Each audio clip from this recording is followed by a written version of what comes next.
All right, let's dive deep today. We're talking about something that honestly touches all of us every day, the U.S. dollar. Absolutely. Yeah. I mean, you reach for it probably without even thinking about it, right? Okay.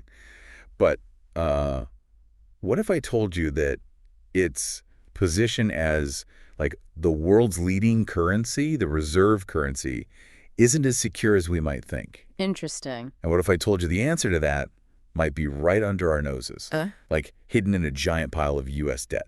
okay. And to figure all of this out, we've got some pretty cool sources. We're going to be looking at Stephanie Kelton's book, The Deficit Myth, which totally changes how we think about government spending. Okay. Then I'll switch gears and check out This Time is Different by Reinhart and Rogoff, which takes us on a tour of like history's biggest financial crashes. It'll definitely make you think twice about saying this time is different. Right. And of course, what's a deep dive without some hard data? Yeah. We'll be using some numbers straight from the U.S. Treasury.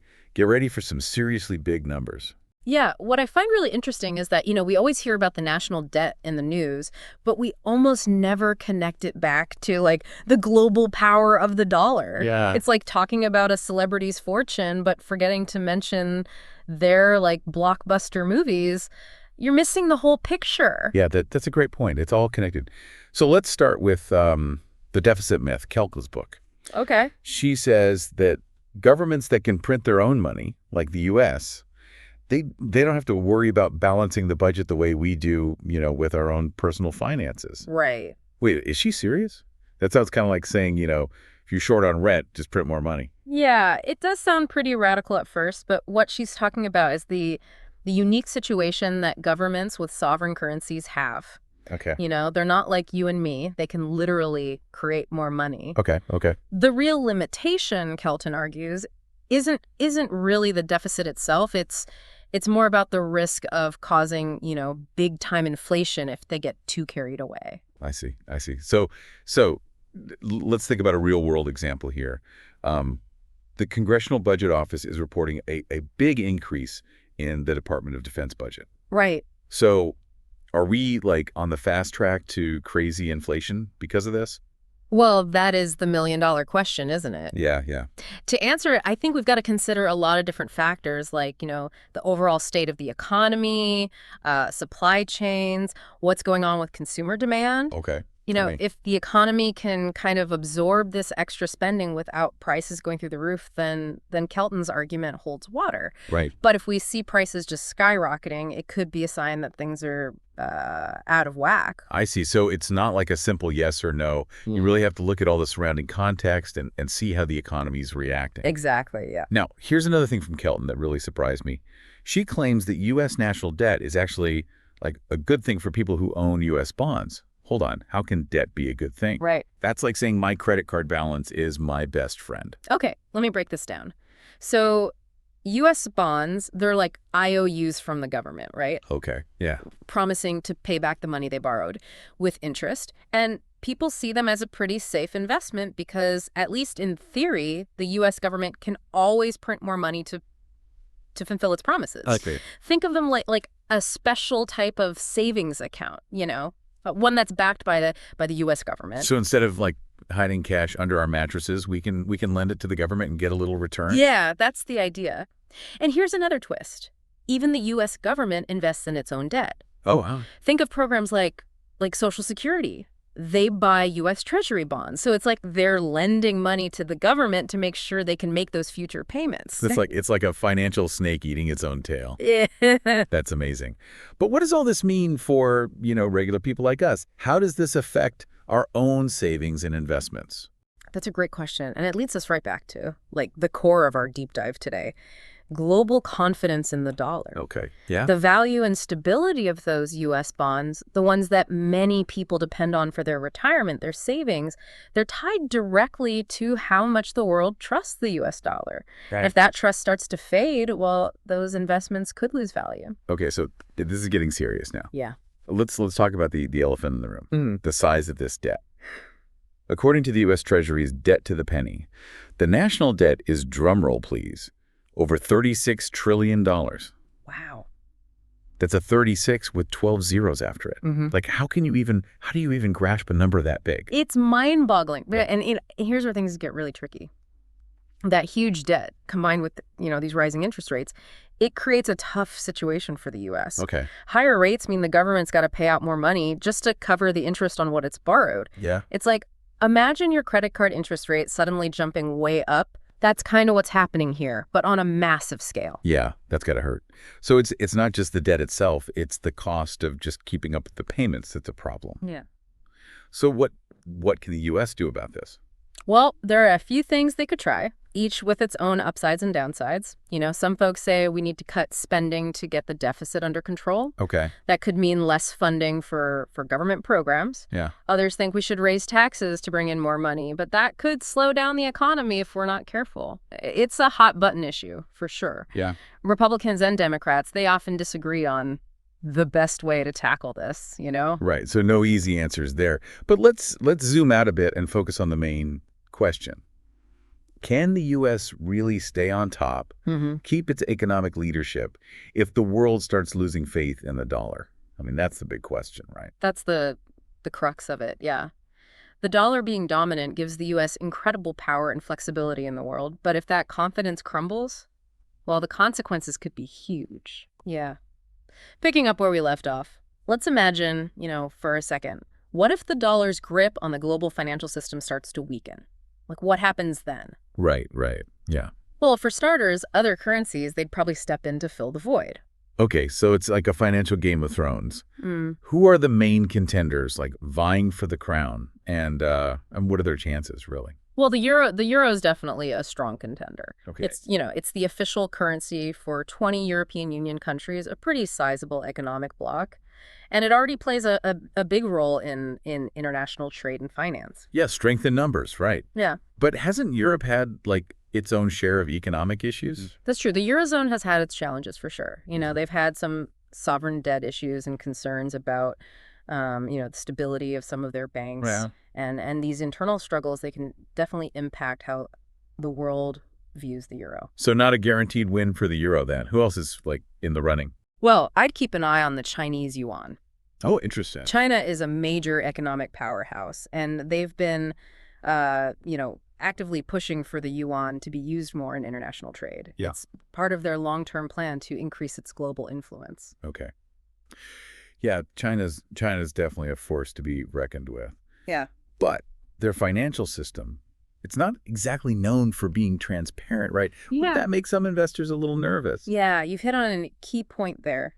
Transparency and predictability, those are really crucial for a currency to gain global trust. Yeah. Investors, they need to feel confident that the system is stable, that the rules of the game aren't going to change suddenly. Makes sense. Yeah. So we've got the euro and the yuan as the big players. Any dark horses, any underdogs we should be watching out for? Well, some experts, they're talking about the possibility of a digital reserve currency. Okay. Maybe even a cryptocurrency, Oh, wow. Like, imagine a global digital currency that operates independently of any single country. A cryptocurrency taking over the world.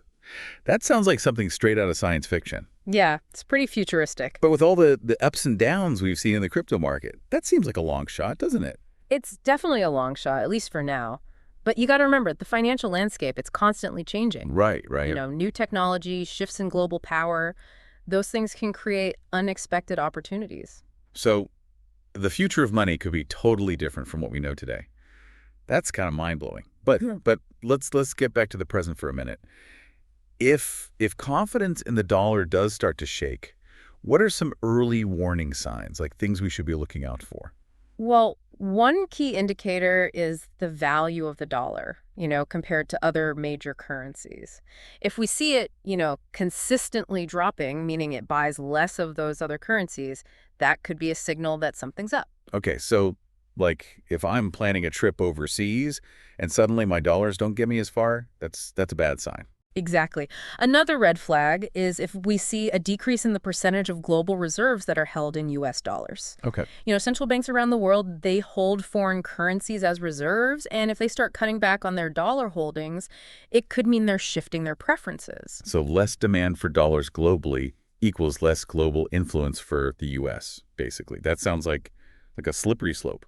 Yeah, it can be. A decline in the dollar's reserve currency status, it could have a ripple effect through the whole U.S. economy. Oh, wow. It could potentially affect interest rates, inflation, even economic growth. Mm, It would make it more expensive for the U.S. to borrow money, and that could lead to higher interest rates for everyone. yeah. Mortgages, car loans, all that stuff. Yikes, now I'm really seeing why this is important.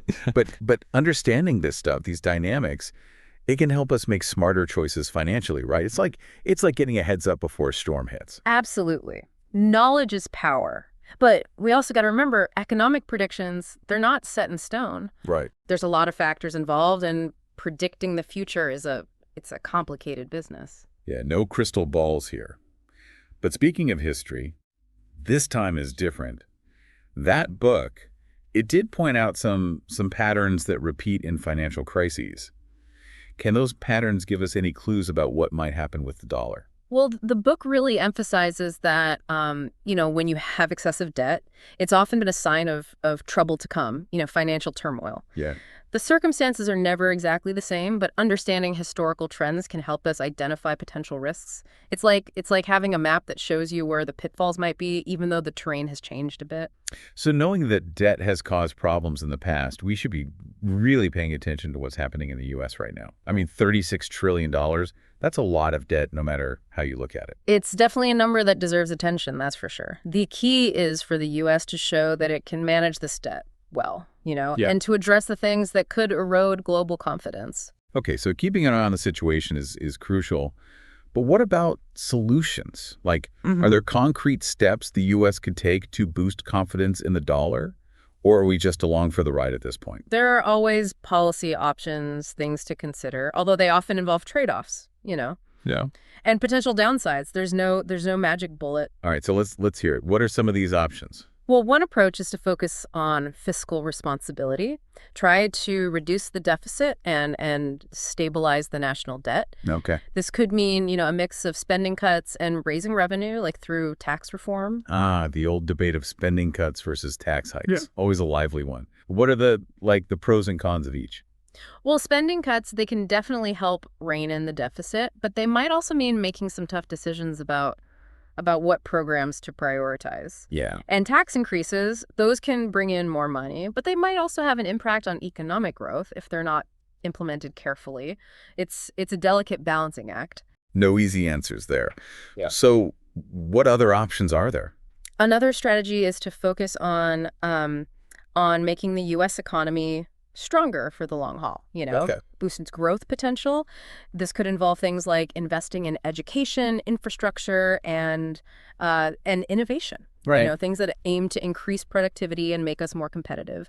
A strong economy that tends to inspire confidence in its currency. Makes sense. A stronger economy probably means a stronger dollar. Exactly. And finally, having a stable and transparent financial system, that's crucial for attracting foreign investment and keeping that confidence up. Okay. This includes having clear regulations, a sound monetary policy, and a commitment to the rule of law. So basically playing by the rules and keeping things predictable for investors. Sounds kind of boring, but essential, I guess. It might not be the most exciting part of finance, but it's fundamental to building trust. Yeah, I'm starting to see the bigger picture here. But with all this talk about, national debt, are we burdening future generations? Yeah. Like, will our kids and grandkids be stuck with a massive bill? That's a common worry, and it connects back to how we understand debt. Remember, we talked about how a big portion of U.S. debt is held domestically. It's Yeah. more like a transfer of wealth within a generation than a burden passed on directly to the next one. So it's not like we're just handing our grandkids a mountain of debt they'll never escape. It's more nuanced than that. Right. While that internal debt isn't as much of a burden on future generations, the decisions we make today about spending, about investment, about economic growth, those do have consequences for their future. That's a good point. So it's less about the raw number, the amount of the debt, and more about making smart choices now to make sure the economy is healthy for everyone, both now and in the future. You got it. We need to move beyond just thinking of debt as simply good or bad and really focus on those underlying factors that drive economic growth and stability. This has been a super insightful deep dive. I'm seeing the dollar and the whole global financial system in a totally new light. That's the power of exploring these complex topics with an open mind. Well said. We'll be back with part 3, where we wrap things up and leave you with some questions to ponder. Stay tuned. Welcome to Echoes of Insight. Here, we bring you valuable insights on health, global events, politics, the economy, and our planet. Every podcast is backed by high-quality research, giving you up-to-date perspectives, so you don't have to spend hours searching for answers yourself. Hit subscribe and share to stay informed and inspired. Let's get started. All right, welcome back to the last part of our deep dive on the U.S. dollar. Yeah. It's been quite a journey through, debt, reserve currencies, and the possibility of some big changes coming to how the whole global financial system works. Absolutely. Right. We've looked at some pretty complex ideas, like the idea that debt can actually be a good thing, and that maybe someday the dollar won't be the top dog anymore. Right, right. And we saw how, the dollar's power as the world's reserve currency, it's really tied to the U.S.'s economic and political strength. So let's imagine for a minute that the dollar loses that top spot. Okay. What would that mean for the U.S.'s role in the world, on the global stage? Oh, it would be a massive shift, that's for sure. I mean, the dollar being dominant, it gives the U.S. A lot of leverage in world affairs. It allows the U.S. to borrow money more easily at lower interest rates, and it gives them a lot of influence over trade agreements. They can even use it to, impose financial sanctions on other countries. Wow, so it's not just about the economy, it's about, like, geopolitical power, too. Exactly, yeah. Think of the dollar as, like, a key that unlocks certain doors on the world stage. And losing that key, well, it could mean less access to those rooms where the big decisions are made. Okay, so less influence for the U.S. Yeah. What would that actually look like, practically speaking? Well, the U.S. might have to pay more to borrow money, Yeah. which would make it harder to fund, things like building infrastructure, social programs, all that. Okay. And it could also mean they have less say in shaping international trade and financial regulations, Yeah. those rules that govern how countries interact economically. Right, right. Okay, that doesn't sound so good. Are there any potential upsides to this? Or is it all like doom and gloom? Well, it's not necessarily all bad. If the dollar loses its dominance, it could lead to a world where power is more spread out, Right. more balanced among different countries and currencies. And that could actually lead to more cooperation and less risk of one single nation having too much economic power. So a world that's a bit less focused on the U.S. might be a good thing for global balance. All right. Interesting. Yeah. But let's bring it back to our listeners for a second. How could a shift in the global financial system like this affect their daily lives? It's tough to say for sure, but it could mean, more ups and downs in exchange rates, making international travel and trade a little less predictable. Yeah. And if the dollar weakens a lot, it could affect the value of investments that are tied to the dollar. More uncertainty and potential for, like, financial turbulence? Not exactly what people want to hear. True. Uncertainty can definitely be unsettling. Yeah. But it's also a chance to, rethink financial strategies. It really highlights how important it is to diversify investments. Maybe look at opportunities in other currencies or different asset classes. Right, like that saying, don't put all your eggs in one basket. Exactly. But taking a step back, what are the main takeaways you want our listeners to walk away with from this deep dive?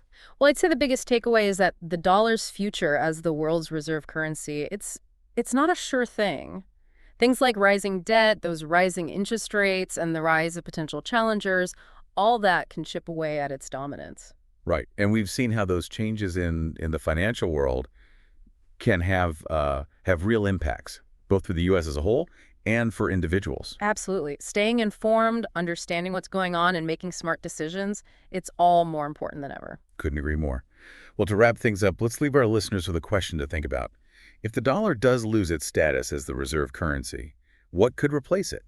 And how might that change your life? What kind of opportunities or challenges might come up? Great questions. The future of global finance is being shaped right now, and the choices we make today, they're going to have a big impact on that future. It really makes you think. And for anyone who wants to dig deeper into all of this, be sure to check out the sources we used for this deep dive. They're packed with fascinating insights. Yeah, for sure. Knowledge is power. Yeah. And understanding these forces that are shaping our world, that's more important now than ever before. Well said. Until next time, keep exploring, keep asking questions, and keep diving deep.